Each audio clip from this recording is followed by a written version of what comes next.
नमस्कार मित्रांनो, मराठी सत्या या चॅनलमध्ये आपलं स्वागत आहे. घरोघरी मातीच्या चुली या मालिकेच्या उद्याच्या भागामध्ये आपण पाहणार आहोत. सुमित्रा ही म्हणते की आजचा स्वयंपाक नवीन सुनबाईच करणार तिच्या हाताने. आपल्याकडे तशी प्रथाच आहे. तर ऐश्वर्या ही घाईघाईने किचनमध्ये भाजी बनवत असते. तर तिने बनवलेली भाजी ही सर्वांना वाढते. तर सुमित्रा पहिला घास घेते.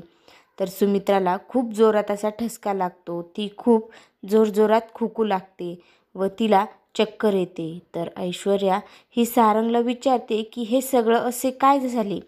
तर सारंग म्हणतो की आमच्या आईला शेंगदाण्याच्या तेलाची ॲलर्जी आहे, म्हणून आम्ही त्या तेलाचा अजिबात वापर करत नाही. तेव्हा ऐश्वर्या मात्र खूप घाबरते आणि तिने ती आमटी बाहेरून ऑर्डर केलेली असते. तर तिच्या डोक्यात येते की मी जी आमटी मागवली आहे तिच्यात तर शेंगदाणा तेल नसेल ना.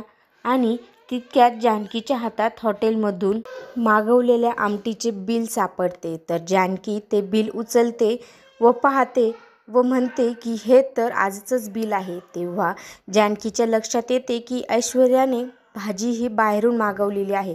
तर ऐश्वर्या आणखीन काय काय करणार हे पाहण्यासाठी मराठी सत्या या चॅनलला लाईक करून सबस्क्राईब करायला विसरू नका. धन्यवाद.